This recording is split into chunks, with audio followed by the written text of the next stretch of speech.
Things you don't know about Ryan Gosling. He required special education.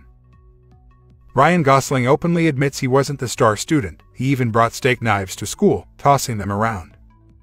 His report cards weren't exactly gold stars either, and he struggled to grasp what teachers were saying. In his words to GQ, "It looked easier for everyone else, and it was harder for me, affecting my self-worth." Reflecting on his stint in special education, he recalls being feathered into those classes. Gosling's school days were a mix of challenges, but his honesty sheds light on the real struggles behind the Hollywood glamour. He could have played Batman. Ryan Gosling almost became Batman after Christian Bale left in 2012, but he passed on the role, believing there wasn't enough public demand.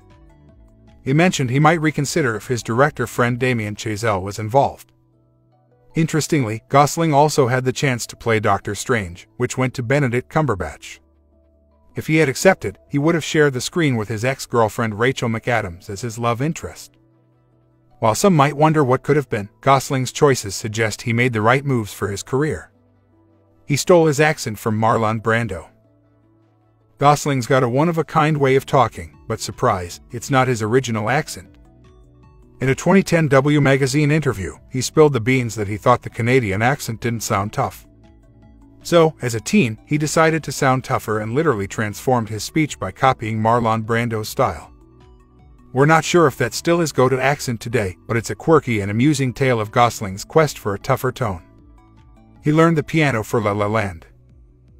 Gosling's prep for the 2016 musical La La Land wasn't as hardcore as building a car, but it was still pretty cool. When he snagged the role of jazz pianist Sebastian, he decided to play all the tunes himself on screen. He barely knew a thing about the piano before. So, 4 months before filming, Gosling hit the keys for 2 hours every day, 6 days a week. While the soundtrack features pro jazz from Randy Kerber, those nimble fingers on screen are all Gosling's doing. And, of course, La La Land caused a stir at the Oscars in 2017 when they goofed up the Best Picture announcement. He worked security for his Elvis impersonating uncle. Gosling's life has been quite the adventure, including a stint as security for an Elvis tribute act when he was just a kid. At 8 years old, he joined forces with his 12-year-old sister and their uncle, a wedding singer known as Elvis Perry. Gosling's role: keeping things in check by handing out scarves and making sure the ladies kept their hands to themselves. In an interview with Interview magazine, he spilled the beans on this unique childhood gig, proving that even as a youngster, he was already part of the showbiz scene. He owns a Moroccan restaurant in Los Angeles. Gosling is more than just a Hollywood star, he's also the owner of Tajin, a fancy Moroccan restaurant in Beverly Hills. Teaming up with chef Abdessamad Benamour, they cooked up the idea back in 2004. Now, it's a swanky spot where A-list celebs like Richard Gere, Salma Hayek, and Keanu Reeves gather for some Moroccan delights, as reported by Morocco World News. So, if you're in Beverly Hills and craving a taste of glamour with your Tajin, you know where to go. He was a lonely child.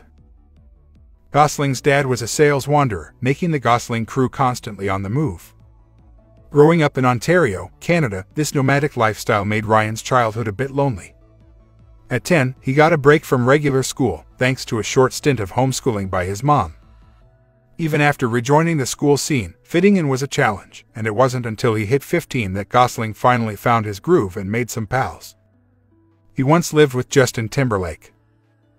Back in their Mickey Mouse Club days, Ryan Gosling and Justin Timberlake were tight pals. In fact, Timberlake's mom became Gosling's legal guardian for a bit when Gosling's mom went back to Canada. Timberlake spilled the beans, saying his mother had to keep her job in Canada. Living together made them even closer than the other kids on the show, probably because they had to share a bathroom.